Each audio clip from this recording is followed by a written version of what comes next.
हाँ जी, chapter number 27 man and his environment हम पढ़ रहे थे। उसका सेकंड लेक्चर जो है वो है एग्जॉस्टेबल और एग्जॉस्टेबल रिसोर्सेज ऑफ एनर्जी और रीन्यूएबल एनर्जी। तो इसमें हम जो है ये पढ़ेंगे फॉसल फ्यूल्स का। अब ये एग्जॉस्टेबल और नॉन रीन्यूएबल एनर्जी कौन सी होती है, यानी दो sources occurring in nature which provides us energy during its combustion is known as exhaustible और नॉन रिन्यूएबल रिसोर्सेज। इसमें कौन कौन से हैं? फॉसिल फ्यूल्स है, कोल है, ऑयल है, नेचुरल गैस है, यानी वो सोर्सेज है जिनको हम यूज करते हैं, ठीक है, ड्यूरिंग कंबस्टन। तो वो क्या है, हमें एनर्जी प्रोवाइड करते हैं। वो देख लेते हैं किस तरह ये जो है एनर्जी प्रोवाइड करते हैं। इसमें एक ही मेन फैक्टर है, उसी की हम सब कैटेगरीज पढ़ेंगे फॉसिल फ्यूल्स की। अब फॉसल फ्यूल क्या है, यानी ये फॉसल फ्यूल्स की अगर हम डेफिनेशन करें आपकी बुक के अकॉर्डिंग, तो ये है remains of plants and animals of past which became buried due to environmental hazards were fossilized in deeper layer of earth and sea. On the other hand हम इसको इस तरह भी डिफाइन कर सकते हैं, like those fuels which are formed from the remains of dead plants and animals। किस तरह? Under the earth crust due to excessive pressure temperature. और इस ये जो जितना भी ये टेम्परेचर और प्रेशर जो है इन डेड प्लांट्स और एनिमल्स पे एग्जिस्ट हुआ, उसको मतलब मिलियन ईयर्स टाइम लगा, यानी due to excessive pressure and temperature for million of years, इतना ज्यादा टाइम लगा इनको फॉसिल फ्यूल्स में कन्वर्ट होने में। तो इसकी एग्जांपल्स में क्या है? कोल है, पेट्रोलियम है, नेचुरल गैस है। कोल वही जो कोयला हम यूज करते हैं, नेचुरल गैस जो घरों में गैस जो है यूज हो रही है फॉर कुकिंग। तो पेट्रोलियम में ये पेट्रोल, डीजल, एलपीजी, केरोसिन, ये सारे जो है ना फॉसल फ्यूल्स की कैटेगरीज में आ जाती हैं। अब ये जो कोल है, ऑयल है, फ्यूल्स है, are very limited so they will deplete soon, यानी अब ये क्योंकि नॉन रीन्यूएबल एनर्जी है, इसको हम जो है रिसाइकल नहीं कर सकते, रीयूज नहीं कर सकते, इसका रीगेन नहीं है। तो इसको जो है हम यूज कर रहे हैं, ये जो है अगेन हमारे लिए अवेलेबल नहीं होगी। और ये लिमिटेड सोर्स है क्योंकि नॉन रिन्यूएबल है, जो ये पहले का ही बना हुआ है, हम इसको बड़ी स्पीडली यूज कर रहे हैं, तो they will split in near future, ठीक है। और ये जितनी रैपिडली हम इनकी कंजप्शन कर रहे हैं ना, ये जल्दी खत्म हो जाएगी।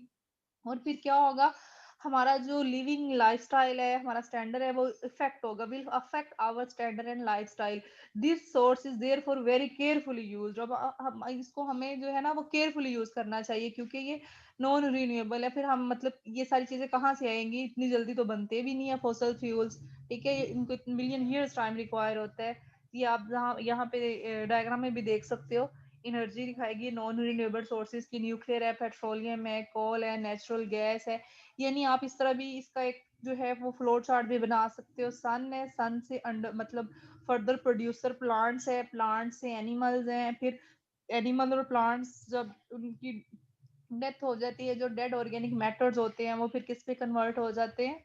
फॉसिल फ्यूल्स में। तो इसमें अगर हम बात करें ना, basically sun is ultimate source of fossil fuels, यानी सन से प्रोड्यूसर्स प्लांट्स, प्लांट से एनिमल्स, फिर जब एनिमल और प्लांट्स की डेथ होती है, वो जो डेड ऑर्गेनिक मैटर होता है वो उस पे फिर वो with the passage of time high temperature और प्रेशर एग्जर्ट करता है, ठीक है, अंडर द अर्थ क्रस्ट। तो वो सारा मटेरियल जो है वो उसको मिलियन ईयर्स टाइम लगता है और वो फॉसिल फ्यूल्स में कन्वर्ट हो जाते हैं। और इसकी एग्जांपल्स में हम कह रहे हैं कोल, पेट्रोलियम, नेचुरल गैस, ठीक है। और बेसिकली जो अल्टीमेट सोर्स है वो सन ही है। हाँ जी, यहाँ पे एक ये चार्ट है, इसमें आप देख सकते हो सोर्स, ये जो हमने जितना पढ़ा है ना उसको हम चार्ट फॉर्म में भी देख सकते हैं। Sources of energy, there are two types of energy, non renewable and renewable. तो नॉन रीन्यूएबल में यानी जो नॉन रीन्यूएबल एनर्जी जो है वो हम उसको रिप्लेनिश नहीं कर सकते, रिसाइकल नहीं कर सकते, रिगेन नहीं कर सकते। सच एज एग्जांपल्स में क्या है? फॉसल फ्यूल्स है, फॉसल फ्यूल्स में क्या है? कोल है, ऑयल है, नेचुरल गैस है, ठीक है। और न्यूक्लियर में जो है वो यूरेनियम एक्स्ट्रा, यानी fuel are such sources of energy which give heat energy और ऑन बर्निंग, ठीक है, हम इनको बर्न करते हैं। ऑयल है, कोल है, नेचुरल गैस है, तो ये बर्निंग पे हमें क्या प्रोवाइड करते हैं? एनर्जी प्रोवाइड करते हैं। इसके अलावा on the other hand renewable जो एनर्जी है can be used, can be recycled, can be replenished. इसमें बायोफ्यूल्स है, सनलाइट है, हाइड्रो पावर है, विंड है, ठीक है। ये एक फ्लो चार्ट है, आप इसको देख लीजिएगा। Sources of energy have stored energy to make things move live, यानी अभी किन किन एक्टिविटीज में ये जो एनर्जी यूज होती है। अब जो ये हमने रिन्यूएबल और नॉन रिन्यूएबल में यही सोर्सेस पढ़ने हैं। जो नेक्स्ट टॉपिक है वो है degradation and depletion of resources. अब यहाँ पे डिग्रेडेशन का मतलब क्या है? ब्रेक डाउन, ठीक है, किसी चीज की तोड़ फोड़ होना, ब्रेक डाउन करना। और डिप्लीशन का मतलब है कि खत्म होना, ठीक है, खत्म हो जाना, कम आहिस्ता आहिस्ता कम होना, ठीक है, डिप्लीशन ऑफ रिसोर्सेज। इसमें हम देख लेते हैं कि डिग्रेडेशन और डिप्लीशन किस तरह हो रही है रिसोर्सेज की। मतलब ये मतलब many natural resources like water है, एयर है, सॉइल है, ये ड्यू टू ह्यूमन इम्पैक्ट या ह्यूमन एक्टिविटीज हम इसको ये हम मतलब लूज कर रहे हैं इन रिसोर्सेज को। कैसे डिग्रेडेशन और डिप्लीशन होती है, वन बाय वन हम डिफरेंट स्टेप्स इसकी इम्पैक्ट्स देख लेते हैं। फर्स्ट है एक्सटिंक्शन ऑफ इम्पोर्टेंट स्पीशीज, यानी इम्पोर्टेंट स्पीशीज तो बहुत सारी है जो एक्सटिंक्ट हो रही है। उसमें से जिस पे हमारा मेजर डिपेंड है फूड के लिए, फॉर फूड, वो है फिशेस। यानी fishes are considered a favourite food in many countries. तो फिर इस लिहाज से ओवर फिशिंग हो रही है, और जो है वो over fishing, over eating, over hunting की वजह से फिश की जो स्पीशीज है ये क्या हो रही है? एक्सटिंक्ट हो रही है।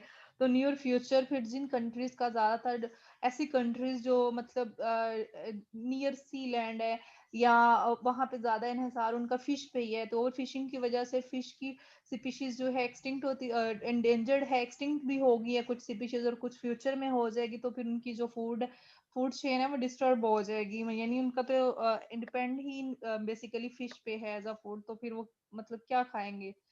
तो नेक्स्ट जो है डिग्रेडेशन और डिप्लीशन में जो मेजर पॉइंट है ना वो है डिफोरेस्टेशन। डिफोरेस्टेशन है क्या? कटिंग ऑफ ट्रीज, यानी क्योंकि forest are very important component of human environment. They provide the main timber, हमें लकड़ी, फायर, वुड, मेडिसन और बहुत सी प्रोडक्ट्स जो है वो प्रोवाइड कर रहे हैं। लेकिन ये मतलब अब इसकी कटिंग हो रही है, leading towards the clearance of land and creating many problems of man and other species. तो ये डिफोरेस्टेशन, अगर कटिंग हो रही है ट्री की, तो इससे भी एनवायरनमेंट पे बहुत ज्यादा जो है इफेक्ट होगा।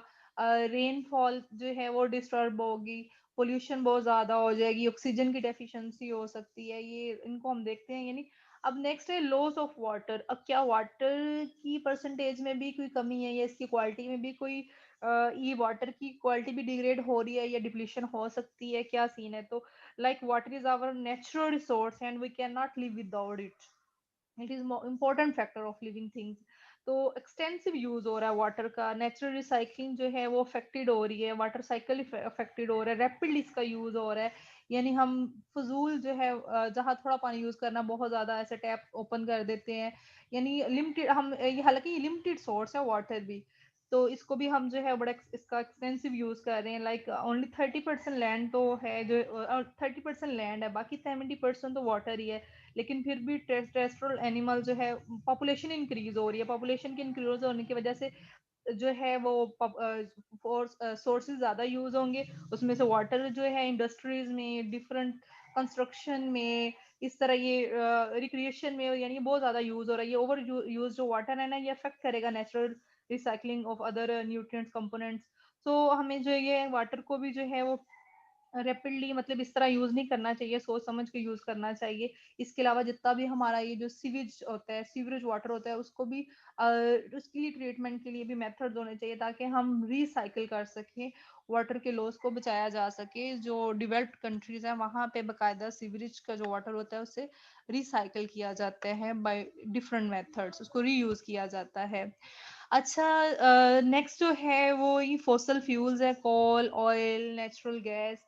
ये अभी हमने पढ़ा है इससे प्रीवियस स्लाइड में ही, प्रीवियस टॉपिक में, these are non renewable resources. हमने पढ़ा है ना इसे डिटेल में, वही यहाँ पे भी लिखा हुआ है कि नॉन रिन्यूएबल रिसोर्सेज हैं, एनर्जी प्रोवाइड करते हैं। एनर्जी किस तरह प्रोवाइड करते हैं? लाइक हमने कहा फोसिल्स वो एनर्जी है जो कि कंबल्सन पे या ऑन बर्निंग हमें हीट एनर्जी प्रोवाइड करती है। नेचुरल गैस जैसे हम घरों में कुकिंग के लिए यूज करते हैं, पेट्रोल, डीजल इंडस्ट्रीज में यूज हो रहा है बहुत सारा। तो ये अब इसके अलावा ये जो फॉसिल फ्यूल्स है ना, ये और बहुत से रॉ मटेरियल जो है प्रोवाइड करते हैं। इससे हम लाइक जितनी भी मेडिसन्स हैं, फर्टिलाइजर्स हैं, प्लास्टिक है, मैन मेड फाइबर्स हैं, ये जितने भी नायलॉन, पॉलिएस्टर, ये पॉलीथीन बैग्स हैं, जितने भी ये टेक्सटाइल इंडस्ट्री में बहुत ज्यादा ये यूज हो रहे हैं, डाइज है, पेस्टिसाइड्स है, इंसेक्टिसाइड्स है, ये सारे जितने भी जो ये इंसेक्टिसाइड पेस्टिसाइड यूज होते हैं टू किल द इंसेक्ट्स, ठीक है, क्रॉप इंसेक्ट्स को, तो वो भी इन्हीं रॉ मटेरियल से ही बन रहे हैं। फॉसल फ्यूल से डिटर्जेंट्स है, एक्सप्लोसिव मटेरियल है, परफ्यूम्स है, सिंथेटिक फ्लेवर्स है।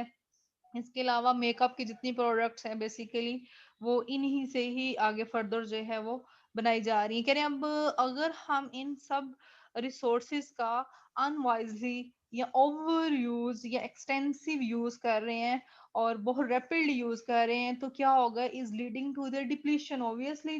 ये तो दोबारा बन भी नहीं सकते, और हम इतनी रैपिडली हर रिसोर्स को यूज कर रहे हैं तो in near future they will deplete. ठीक है, तो इसका कंपनसेट फिर इसका है क्या, इसका मतलब रेमेडी क्या होनी चाहिए। तो हमें इन सब चीजों को सोच समझ के यूज करना चाहिए। लाइक जैसे पब्लिक ट्रांसपोर्ट, लोग पब्लिक ट्रांसपोर्ट को प्रेफर करें बजाय कि हर कोई अपनी पर्सनल जो है कार पे सफर करता है। इसके अलावा जो ऑफिस हैं, स्कूल्स हैं, कॉलेज हैं, वहां पे मतलब सोच समझ के लाइट इलेक्ट्रिकल एनर्जी को यूज करना चाहिए। तो इस तरह हम इसको रिजर्व कर सकते हैं, और अगर हम इसको सोच समझ के यूज करें तो ज्यादा टाइम जो है ये हम इनको यूज कर सकते हैं इन नियर फ्यूचर। अच्छा जी, नेक्स्ट जो एक और टॉपिक है वो है मॉडिफिकेशन ऑफ एनवायरनमेंट। मॉडिफिकेशन का मतलब है कि क्या मॉडिफाई हुआ है, पहले किस तरह का था एनवायरनमेंट, अब उसमें क्या चेंजेस आई हैं, कि उसमें किस तरह की मॉडिफिकेशन आई है। तो ऑब्वियसली अगर हम बहुत पीछे पिछले वक्त को देखें या प्रीवियस जो एरा है उसको देखें, जो पास्ट ह्यूमन था वो क्या था, मतलब वो उसकी लाइफ बहुत सिंपल थी, इलेक्ट्रिसिटी नहीं थी, एनर्जी नहीं थी, इतने रिसोर्सेज नहीं थे या डिस्कवरीज नहीं थी, तो रिसोर्सेज जो कम ही यूज हो रहे थे। यानी जो पास्ट ह्यूमन था वो लेट सिंपल लाइफ दैट, अगर सिंपल लाइफ वो था, सिंपल लाइफ वो स्पेंड कर रहा था, पॉपुलेशन भी थोड़ी थी, तो ऑब्वियसली फिर एनर्जी कंजप्शन भी थोड़ी थी, उनको जो है एनर्जी की रिक्वायरमेंट वो भी लिटिल एनर्जी रिक्वायर्ड थी। As man and society progress the consumption of energy and material increased. जो ही मतलब जिस तरह with the passage of time, with the passage of time क्या है कि मतलब डिस्कवरीज होती गई, फैसिलिटीज जो है वो उनकी अवेलेबिलिटी होती गई, लोगों ने अब पॉपुलेशन भी ज्यादा होती गई रिसोर्सेज की वजह से, कौन अवेयरनेस बहुत ज्यादा आती गई, तो लोगों ने इस तरह की चीजों को यूज ज्यादा करना शुरू कर दिया, और मॉडिफिकेशन हुई और एनर्जी की जो रिक्वायरमेंट है वो भी जो है वो भी बढ़ती गई। इसके अलावा यहाँ पे इस मॉडिफिकेशन में ये है कि पहले इतनी डिस्कवरीज नहीं थी, डिवाइसेस नहीं थी, लाइक वॉशिंग मशीन है, रेफ्रिजरेटर्स एंड टेलीविजन है, कुकिंग गैस नहीं थी, ठीक है, कोल को यूज किया जाता था ज्यादातर। तो साथ जो है एफोरेस्टेशन भी यानी ट्री भी बहुत ज्यादा ग्रो करवाए जाते थे, लेकिन अब तो एफोरेस्टेशन डिफोरेस्टेशन में कन्वर्ट हो रही है। तो इस तरह जितनी ज्यादा मॉडिफिकेशन आई है उतनी ज्यादा पॉपुलेशन हुई, ठीक है, पॉपुलेशन की तादाद बढ़ी और उन्होंने रिसोर्सेज और एनर्जी की कंजप्शन जो है वो ज्यादा कर दी। इसके अलावा जो है मतलब अब जो लोग ऑफिस में काम करते हैं वो बहुत ज्यादा एनर्जी को यूज करते हैं, ठीक है, ये उसमें भी रेफ्रिजरेटर भी बहुत ज्यादा यूज हो रहे हैं, लाइटिंग है, एयर कंडीशनिंग है। इसके अलावा फोटोकॉपियर्स लाइक मशीन है, कंप्यूटर है, टेलीफोन्स है, टेलीफेक्स है, प्रिंटर्स है, यानी आप अपनी सराउंडिंग में देखें कितनी डिस्कवरीज और कितनी अप्लायंसेस यूज हो रही हैं, और उस पर कितना ज्यादा जो है कंजप्शन ऑफ लाइट एनर्जी जो है वो लाइट एनर्जी कितनी ज्यादा यूज हो रही है, इलेक्ट्रिसिटी कितनी ज्यादा यूज हो रही है। इवन के हम इनको कंपनसेट करके इनका यूज कम भी कर सकते हैं, लेकिन मॉडिफिकेशन है, इंसान भी जो है वो अब शहजादों की तरह जिंदगी गुजार रहा है, उसे भी है कि हर चीज जो है हमें रेडीमेड और मतलब हमें मेहनत ना करना पड़े। इससे भी ये है कि इससे भी कोई और इन्वेंशन आए जिसमें और हमें आसानी, और इस तरह तो मतलब लाइट एनर्जी बहुत ज्यादा यूज होगी, नियर फ्यूचर ये खत्म भी होगी, डिप्लीट भी होगी। इसके अलावा जो ट्रांसपोर्टेशन है इसमें मतलब ट्रांसपोर्टेशन अगर हम देखें तो हर किसी की अपनी एक पर्सनल कार है, ठीक है, बजाय मतलब पर्सनल कार यूज करते हैं। हमें ये करना चाहिए बीइंग एजुकेटेड, मतलब हमें पब्लिक ट्रांसपोर्ट को जो है वो प्रेफर करना चाहिए ताकि एनर्जी बच सके। इसके अलावा तब अगर हम प्रीवियस लाइफ को देखें तब इस तरह की इन्वेंशन नहीं थी ट्रांसपोर्ट की भी, लाइक ये लॉरीज हैं, शिप्स हैं, बसेस हैं, इस तरह मतलब एरोप्लेन है। अब तो इस तरह की मतलब अब जितनी सहूलत ज्यादा उतनी ही कंजम्पशन लाइट की ज्यादा हो रही है। तब इतनी इंडस्ट्रीज डेवलप नहीं थी, अब इंडस्ट्रीज बहुत ज्यादा डेवलप हो चुकी हैं। लार्जेस्ट कंज्यूमर ही इलेक्ट्रिकल एनर्जी का जो है वो इंडस्ट्रीज पे डिपेंड हो रहा है, सॉरी यूज हो रहा है। तो मतलब मॉडिफिकेशन तो हुई एनवायरनमेंट की, फैसिलिटीज तो आई हैं, लेकिन यही फैसिलिटीज जितनी रैपिडली हम यूज कर रहे हैं ना, तो इन नियर फ्यूचर जो है इसी ह्यूमन को इसको फेस करना पड़ेगा। That's all about today lecture.